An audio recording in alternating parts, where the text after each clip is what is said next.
20/12/2025 తేదీన మనకి తాడేపల్లి బ్రహ్మానందపురం కాలనీకి చెందినటువంటి వెంకటేశ్వర్లు అనే అతను ఒక రిపోర్ట్ ఇచ్చాడు. ఆ రిపోర్ట్ ప్రకారం అంజిరెడ్డి కాలనీలో తన కొడుకు మృతదేహం కనుగొన్నట్లు, అతని యొక్క మృతిని శరీరంపై ఉన్నటువంటి గాయాలను బట్టి అనుమానం వ్యక్తం చేశాడు. వెంటనే తాడేపల్లి సిఐ వీరేంద్రబాబు గారు, అలాగే ఎస్ఐ కాజావలి, అలాగే స్టాఫ్ ఇమ్మీడియట్గా నేరస్థలానికి వెళ్ళి ఆ యొక్క శవము స్థితిని గమనించిన తర్వాత అది హత్య జరిగి ఉండొచ్చు అని నిర్ధారించుకుని ఆ రిపోర్ట్ని మర్డర్ కేసు నమోదు చేశారు.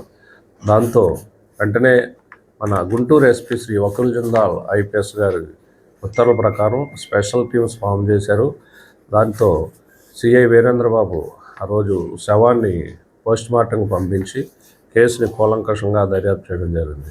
ఆ దర్యాప్తులో భాగంగా ఈరోజు ఇద్దరు ముద్దాయిలు మలినేని సాయి భవాన్, వేమూరి మహేష్ బాబు, వీరిద్దరూ ఈ వ్యక్తిని హత్య చేసినట్లుగా నిర్ధారణ చేసి ఈరోజు వారిని అరెస్ట్ చేసి రిమాండ్కి పంపించడం జరుగుతుంది. వీళ్ళిద్దరూ ఇతనికి ఈ డిసీజ్డ్ ఎవరైతే ఉన్నాడో చెరుకు వెంకటేశ్వరరావు, అంటే ఈ వెంకటేశ్వర్ల యొక్క కుమారుడితను, ఈ వెంకటరావు అనే ఆటో డ్రైవర్ ఇతనికి ఇప్పుడు ఈ ముద్దాయిల యొక్క స్నేహితులకి పాత తగాదాలు ఉన్నాయి. ఈ అంజిరెడ్డి కాలనీలో ఈ చనిపోయిన ఇల్లా వెంకటరావు చిల్ల చెరు వెంకటరావు అనే వ్యక్తికి ఆ ఏరియాలో ఒక స్త్రీతో పరిచయం ఉంటుంది.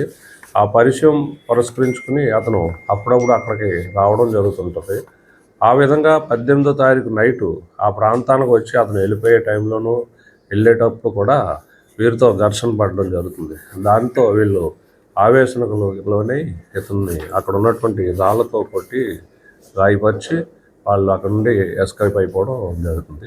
ఈ కేసులో ఈ ముద్దాయిల్ని చాలా టెక్నికల్గా అలాగే చాకచక్యంగా దర్యాప్తు చేసి ముద్దాయిల్ని అరెస్ట్ చేయడంలో తాడేపల్లి సిఐ గారు వీరేంద్ర, అలాగే ఎస్ఐ కాజావలి మరియు సిబ్బంది ప్రసాద్ అందరూ కూడా చాలా కష్టపడ్డారు. వీరిని ఎస్పీ గారు రివార్డ్స్తో అభినందించారు. Thank you.